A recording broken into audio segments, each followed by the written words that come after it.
안녕하세요. 기도학교 오신 여러분을 진심으로 환영합니다.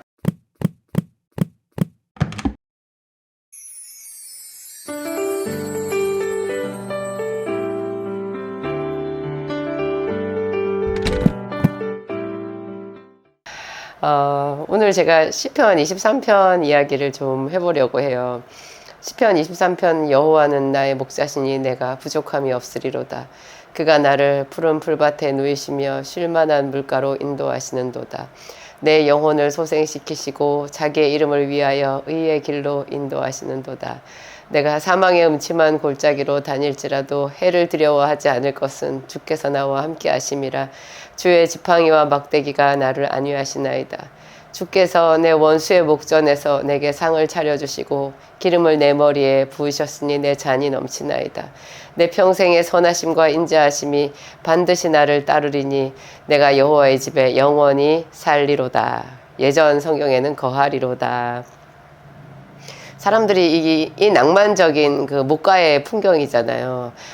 푸른 풀밭이 있고 양이 있고, 여러분 그런 그림도 많이 보셨죠. 예수님이라고 그려놓은 것 같이 이렇게 긴 옷을 입고 빨간 망토 같은 게 살짝 걸쳐져 있는 아주 선해 보이는 그런 목자이신 분이 지팡이를 짚고 어린 양 한 마리를 안고 다른 양들이 이렇게 옆에 거닐고 있고 하는 그런 그림도 많이 보셨잖아요. 목가적이고 낭만적이고 행복해 보이는, 아주 마음이 따뜻해지는 그런 그림들이 머릿속에 아마 그려지실 거예요. 하지만 이 시편 23편이요, 내용을 더 깊이 알고 그 양과 목자의 어떤 그 실상이라고 해야 되나요? 그거를 더 깊이 알고 실제로 양과 목자를 경험해 보았거나 하여튼 그 내용을 아는 사람들이요, 이 시편 23편에 더 크게 감동을 받아요. 그것이 단지 시적인 아름다움, 어떤 그림 같은 목가적인 풍경을 노래한 거기에 그치는 것이 아니라는 것 있잖아요. 당연히 그것은 들어있고 그 속에 더 깊은 정말 그 이면에 들여다보면은 하나하나가 허투루 그냥 단지 아름답게만 쓰여져 있는 미사여구가 아니라는 것을 우리가 알 수 있어요. 저는 그거를 필립 켈러라고 하는 분이 쓰신 양과 목자라는 책을 통해서 알게 됐었는데요. 그게 제가 대학교 2학년 때인가 그때 그 제가 있었던 UBF에서, 제가 대학교 1학년 때였네요. UBF에서 권장 도서였어요. 그래서 첫 번째 권장 도서는 존 버년이 쓴 천로 역정, 천국으로 가는 힘든 여정, 역경이 있는 그런 여정이라는 뜻이잖아요. 철로 역정. 그게 첫 번째 책이었고, 두 번째 책이 이렇게 필립 켈러의 양과 목자였거든요. 필립 켈러라는 분은 북아프리카에서 실제로 양을 쳤던 분인데요. 또 이분이 그 자연과학 계통의 박사학위를 가진 아주 석학이었어요. 그런데 이 사람이 정말로 그 시골, 그 한적한 도외의 시골이잖아요. 그런 곳에서 정말 많은 양떼들을 수년 동안 그 목자로서 양을 키워본 경험이 있으신 거예요. 그래서 이분이 또 필력이 좋으셔가지고 성경도 많이 아는 데다가 기도도 많이 하시는 그런 영적인 분인데다가 석학이지요, 필력도 있으시지요, 그런 또 양을 친 경험이 있으시지요. 그러니까 그분이 쓴 그 책자도 되게 얇아요. 양과 목자라는 이 책이 가지고 있는 그 영성의 깊이 굉장히 깊거든요. 그래서 제가 이때까지 봤던 그 기독교 서적 중에서 제일 1번으로 거의 꼽는 책이 양과 목자인데요. 그 책을 통해서 시편 23편을 한 구절씩 강해 아닌 강해 설교를 듣게 된 거죠. 강해 같은 설교인데 훨씬 더 실제적이면서 감동적이면서 하여튼 이렇게 오랫동안 제가 수십 년이 지나도 기억하는 그런 내용인데요. 일단 제가 거기 하나하나보다도 그냥 몇 가지만 추려가지고 여러분들한테 말씀을 드릴게요. 맨 처음에 보면 여호와는 나의 목자시니 내가 부족함이 없으리로다. 그가 나를 푸른 풀밭에 누이시며 쉴만한 물가로 인도하시는도다. 이렇게 있잖아요. 여호와가 나의 목자시라는 거, 양과 목자, 그러니까 그러니까 양은요, 진화론을 우리가 부정할 수 있는 중요한 증거라는 그런 생각이 들어요. 무슨 말이냐면 얘는 적자 생존의 이 야생에서 살아남을 수 있는 동물이 아니에요. 그러니까 양은 처음부터 가축이었다라는 거죠. 목자가 없으면, 돌봐주는 사람이 없으면 그냥 바로 멸절이에요. 그런 양에게 목자가 얼마나 중요하겠어요. 양은요, 다리가 짧아요. 몸이 뚱뚱해요. 털이 길어요. 그리고 어떤 방어 수단도 없어요. 달리기를 빨리 하지도 못해요. 몸집이 뚱뚱한 데다가 다리가 짧아가지고 뛰어봤자거든요. 얘는 그냥 목자가 돌봐주지 않으면 바로 뭐 늑대나 사자에게 다 먹혀버리고 그냥 멸절이었을 거예요. 근데 이런 그 양이 절대적으로 자기에게 필요한 목자를 바라보는 시선, 그리고 목자도 그 양을 지극정성으로 돌보는 거예요. 이 양은 우리나라 옛날에 농부가 별을 생각하는 그런 마음으로 돌봐주어야만 생육하고 번성할 수 있는 그런 습성을 가지고 있어요. 이 양이 푸른 풀밭을 얘기를 하잖아요. 그런데 양이 잘 자랄 수 있는 그런 곳은요, 되게 건조한 기후라고 하더라고요. 건조한 기후에서 본래 풀이 안 자라잖아요. 풀이 자연스럽게 자라나질 않아요. 우리나라는 이렇게 봄부터 해가지고 제법 늦가을 때까지 풀이 얼마나 기승을 부려요. 제 남편이 조그마한 농장이 하나 있는데 거기서 늘 말하거든요. 풀과의 전쟁인데 자기가 맨날 진다고. 제초제 다 뿌려도 소용이 없을 정도로 풀이 많이 나는데요. 양이 잘 자라는 지역이 아니잖아요. 우리나라는. 양이 잘 자라는 그런 북아프리카, 이스라엘 그쪽 토양에서는요, 풀이 안 자라는 거예요. 그러면 이 푸른 풀밭은 목자가 수고해서 만드는 거예요. 저는 그 책에서 풀 씨앗을 뿌린다라는 얘기가 그렇게 충격적이었어요. 풀을 씨앗을 뿌려. 우리는 씨를 말리려고 하잖아요. 근데 거기는 일부러 목자가 풀 씨앗을 뿌리는 거예요. 그래서 풀밭을 가꿔요. 돌을 가려내고. 그리고 기존에 있는 풀이라고 하더라도 그 풀에 꼭 양이 먹어서는 안 되는 독초가 있다네요. 그럼 독초는 또 골라내야 되는 거예요. 이런 그 양을 위해서 최상의 목초지를 만드는 그 목자의 손길 아래서 양이 편안하게 풀을 뜯고 누울 수가 있는 거예요. 그래서 여호와는 나의 목자시니 내게 부족함이 없으리로다. 그가 나를 푸른 풀밭에 누이시며 쉴만한 물가로 인도하시는도다. 본래 우리가 세상을 살아갈 때 세상이 척박하잖아요. 그래서 먹을 게 없는 것 같고 우리가 안절부절 못하고 힘쓰고 애쓰고 노심초사 그럴 때들이 참 많이 있잖아요. 꼭 양들이 좋아하는 그 척박한 기후에 들판 같아요. 풀이 별로 없어요. 그런데 가만히 생각해 보면 하나님께서 그 기도하는 자들, 또 설령 하나님을 모르는 자들에게도 하나님은 악인들에게도 먹을 것을 주시는 분이잖아요. 그래서 이것은 특히 자기의 이름을 부르는 자, 선한 목자를 바라보는 그리스도인들을 위해서 하나님께서 매번마다 우리에 앞서 가시며 우리가 누울 곳, 먹을 것, 입을 것, 이런 것들을 예비해 놓으신다라는 것, 그 선한 목자의 보이지 않는 손길이 우리 앞에 항상 펼쳐져 있는 거예요. 그래서 늘 사실은 이게 여호와는 나의 목자시니 내가 부족함이 없으리로다, 이 구절에서 봤을 때 이 사람이 지금 모든 것이 갖춰져 있는 왕궁에서 표현한 구절이 아니라는 거 우리가 직감적으로 알잖아요. 지금 어려운 것들도 있고 결핍이 있는 거예요. 그런데 자기는 믿음의 눈으로 자기를 돌보시는, 풀밭을 가꾸시는 하나님을 느끼는 거죠. 그래서 그 선하신 하나님 앞에 믿음으로 고백하는 거예요. 여호와가 나의 목자시니 내게 부족함이 없으리로다, 이렇게 말하는 거죠. 그가 나를 푸른 풀밭에 누이시며, 지금 자기가 생각할 때는 아직 척박한 것 같아요. 때로는 목이 타고, 그 이스라엘 백성들이 출애굽해가지고 광야로 갔을 때 물이 없어서 3일 동안 힘들었을 때도 있었고, 양식이 없어서 줄일 때도 있었는데요. 매번마다 하나님께서 구하면 주시고 그들이 40년 동안 광야에서 생활을 할 수 있었거든요. 그런 그 하나님을 믿음의 눈으로 바라보고 내게 부족함이 없으리로다, 이렇게 고백하는데 그 고백을 하나님께서 기쁘게 들으신다는 거잖아요. 그러니까 이것은 하나님을 신뢰하는 자와 그 신뢰하는 그 사람을 사랑하는 하나님 사이에 그 믿음의 그 대화인 거예요. 주고받는 대화. 그 대화에 나도 믿음으로 끼어들 수 있는 거죠. 여호와는 나의 목자시니 내게 부족함이 없으리로다. 없으리로다. 때로 내게 부족하다 할지라도 내가 하나님께 구하면 그가 들으시고 매번마다 나를 채우시는 그 하나님, 또 나를 새로운 곳으로 인도하시고 필요를 공급해 주시는 그 하나님을 나는 찬양하리로다. 이렇게 되는 거예요. 그가 나를 푸른 풀밭에 누이시며 쉴 만한 물가로 인도하시는도다. 자기 이름을 위하여 의의 길로 인도하시고 내 영혼을 소생시키시는도다. 모든 양들에게는요, 그 목자의 이름이 새겨져 있어요. 양들이 우리 보면은 다 똑같이 생겼잖아요. 그런데 목자들은 자기 양을 구분을 하는데요. 구분을 하지만 양들이 수백 마리, 때로 많게는 몇천 마리씩 되는데 섞일 수 있잖아요. 그래서 그 양에게는 다 목자들이 자기 양이라는 표시를 해둔다고 하거든요.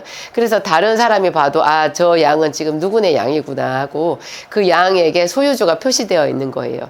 우리도 하나님께서 너희가 세상에 있지만 너희를 내가 세상에서 너희를 내가 택한 고로 세상이 너희를 미워한다. 너희가 나를 택한 것이 아니라 내가 너희를 택하여 세웠다. 그런 말씀이 있어요. 우리를 그리스도인이라고 하시고 우리를 당신의 자녀라고 부르시잖아요. 우리가 주의 이름으로 일컬음을 받는 백성, 주님의 자녀인 거예요. 그래서 우리가 기도할 때 주의 이름을 위하여 나를 소생시키시고 나를 의의 길로 인도하소서 이렇게 기도할 수 있어요.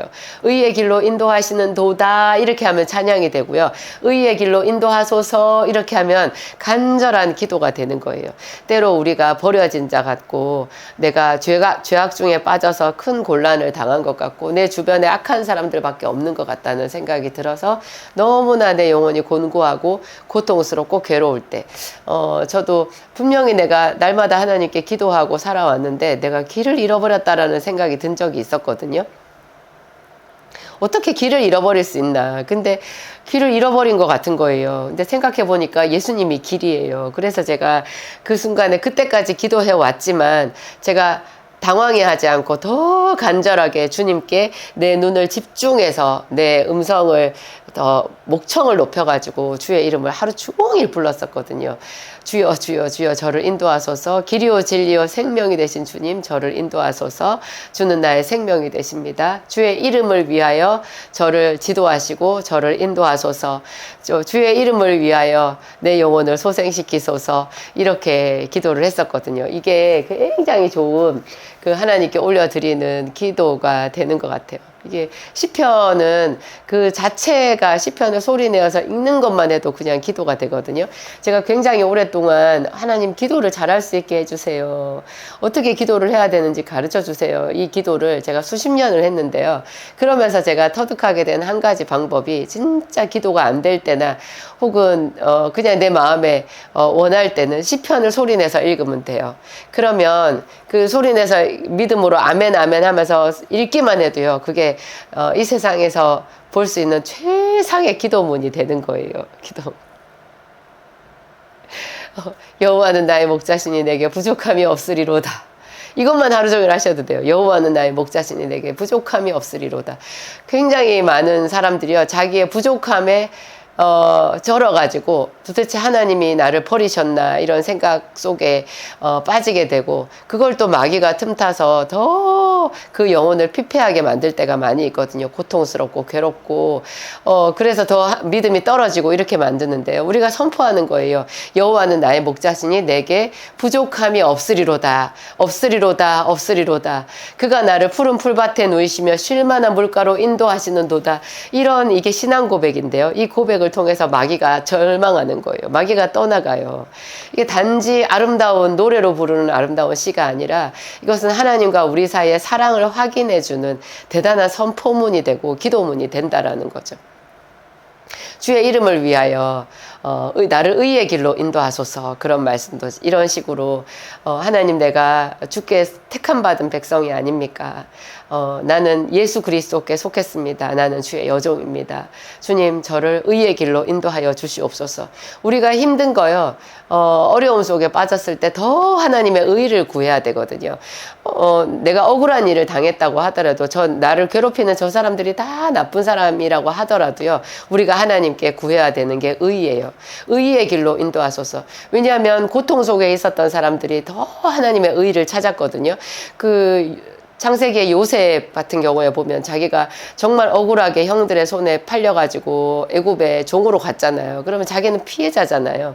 그런데 요셉이 그 하나하나 하는 행동을 보면요. 그리고 나중에 바로왕 앞에 가서 바로왕의 꿈을 듣고 해석할 때 그의 신앙 고백이 나오거든요. 보면은 하나님에 대한 절대적인 신뢰예요.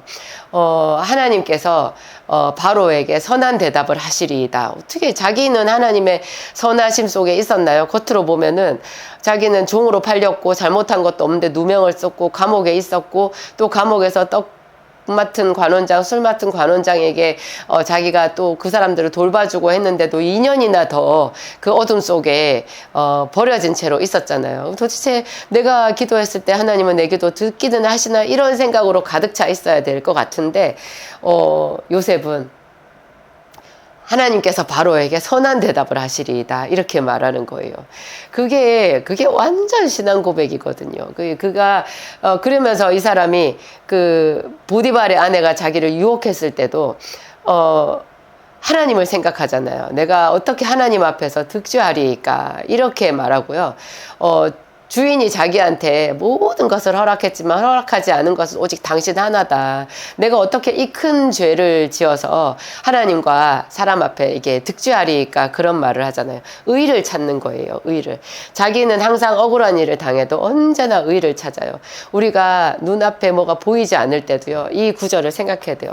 하나님 주의 이름을 위하여 저를 의의 길로 인도하소서. 의의 길. 의의 길, 바른 길, 옳은 길, 그 길이 바로 형통한 길이고요. 그 고난을 끝장내는 그 길이거든요. 그래서 이게 굉장한 거예요. 제가 또 그 목자의 생리 또 양의 생리 그들에 대해서 또 얘기할 거 중요한 거는 보면은 특히 내가 사망의 음침한 골짜기를 다닐지라도 해를 두려워하지 않을 것은 요 대목하고요. 주께서 기름을 내 머리에 부으셨으니 내 잔이 넘치나이다. 요 두 부분이 특히 그래요. 사망의 음침한 골짜기 이게 뭐냐면 양들은 그 양들이 사는 그 북아프리카나 그 이스라엘 요르단 이런 지역에 가면요. 한여름이 되면 너무너무 더 척박해져가지고 더 건조하거든요. 그래서 높은 고원으로 이렇게 이사를 가야 돼요. 높은 곳으로. 근데 고원으로 높은 산지로 이사를 가려고 하면 산 밑에는 골짜기가 있거든요. 이 골짜기를 다 지나가지고 올라가야 되는데 이 골짜기에 맹수들이 있다는 거예요. 그래서 깊은 골짜기로 지나갈 때 골짜기에서 오르막으로 올라가는 그 자체가 험준한 것도 있지만 그곳에 맹수들이 도사리고 있다가 양들을 삼키려고 하기 때문에 위험에 노출되거든요. 그래서 더 목자의 긴밀한 그 세심한 보살핌이 필요한 곳이 이 음침한 골짜기인데요. 우리가 인생의 음침한 골짜기를 만나잖아요. 그럴 때 주께서 사망의 음침한 골짜기로 다닐지라도 내가 주를 생각하고 그 길을 견딜 수 있다라는 그런 말씀이잖아요. 그래서 이 사망의 음침한 골짜기가 단지 그냥 낭만적인 어떤 그런 구절이 아니라 정말 양들이 여름을 나기 위해서 지나가야 되는 그 당연한 통로인 그 골짜기를 얘기하는 거고요. 이 골짜기만 잘 통과하면 그 시원한 위에 그 고원지대의 방목장이요. 그렇게 좋대요. 너무너무 좋대요.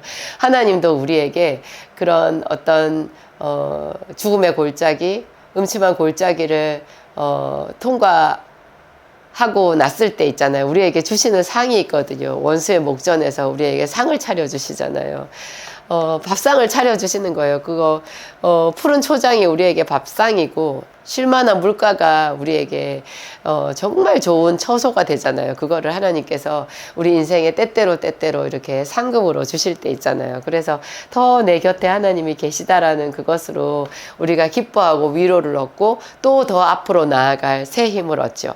마지막에 이제 그 기름을 내 머리에 부으셨으니 내 잔이 넘치나이다 있잖아요. 그 기름을 여기 시편에는 머리에 붓는다라고 되어 있는데 양을 생각해 보세요. 양은 이 머리와 코가 훨씬 사람보다 가깝거든요. 양은 이렇게 짐승들 생각해 보면 가깝잖아요. 머리에 부으면 이게 그대로 이렇게 코까지 다 연결이 되는 거예요. 이 양의 코가요. 여러분 개코도 한번 생각해 보세요. 이런 데는 다 털인데 개코 거기는 딱 점막으로 되어가지고 항상 축축하잖아요. 양의 코도 마찬가지거든요. 이 코가 여기가 촉촉한 거예요. 그래가지고 사람도 왜 이 코를 통해 가지고 그 감기 바이러스가 이 코를 통해서 들어오거든요. 이 바이러스가 코 속이 촉촉하고 적당히 따뜻하고 이래가지고 바이러스가 여기 기식하기가 굉장히 좋대요. 근데 이제 양들에게는 그 벌레들이 있는데요. 그 벌레가 여기 코에다가 알을 깐대요.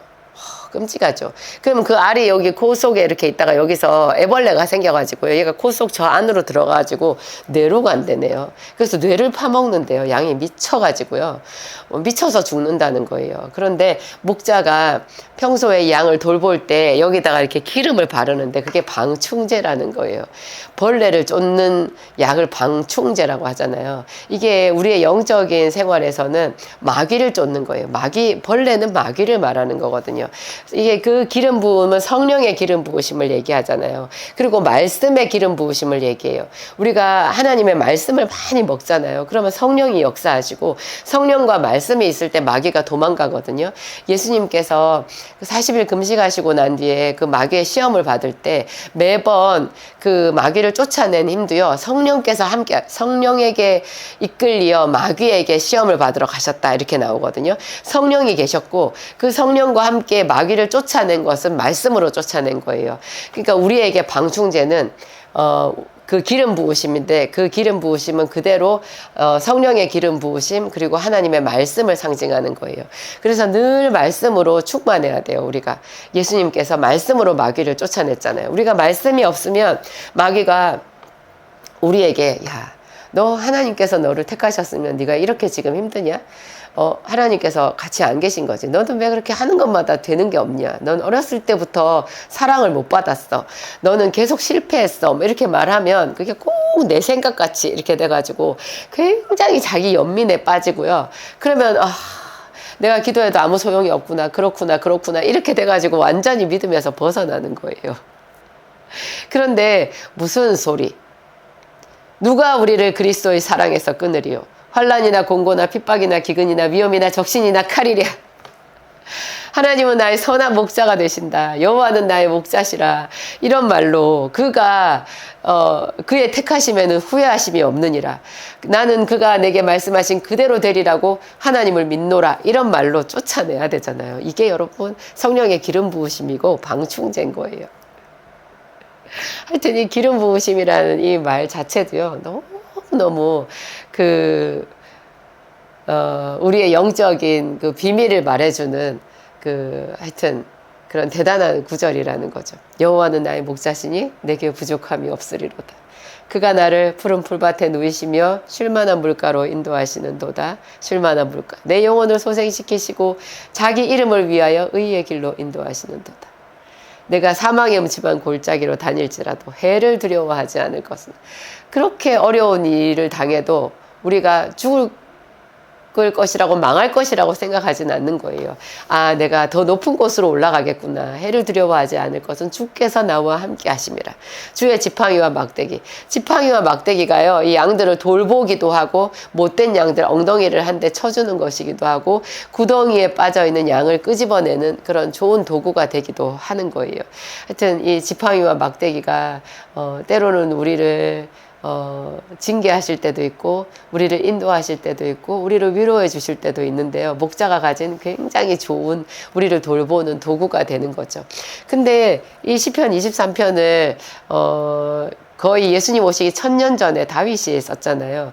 근데 예수님이 오셔가지고 예수님께서 자기 자신을 목자라고 하셨거든요. 저는 그래서 다윗이 정말 성령 충만해서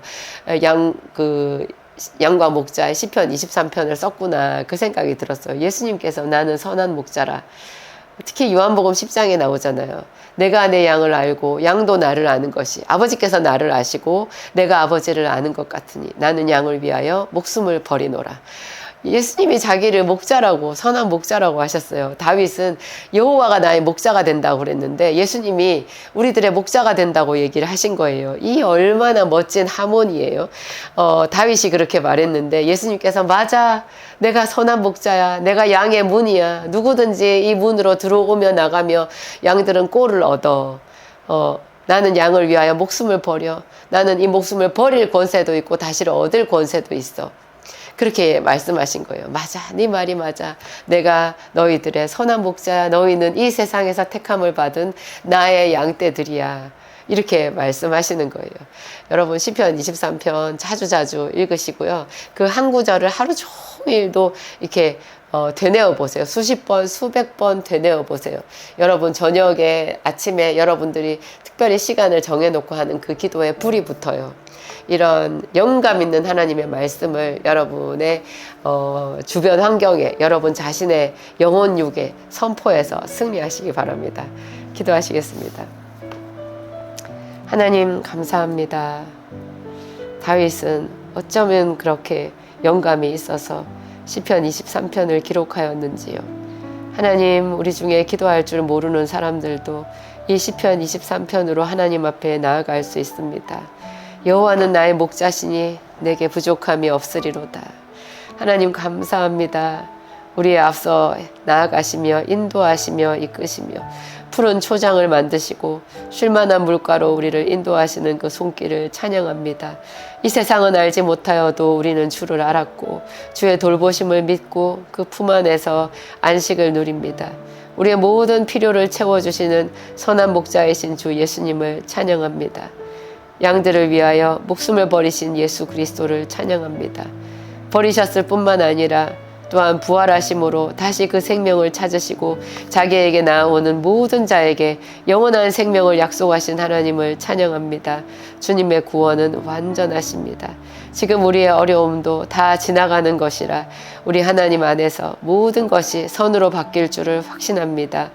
우리를 정금같이 단련하실 하나님의 손길을 찬양합니다. 모든 말씀 감사하오며 예수님 이름으로 기도합니다. 아멘.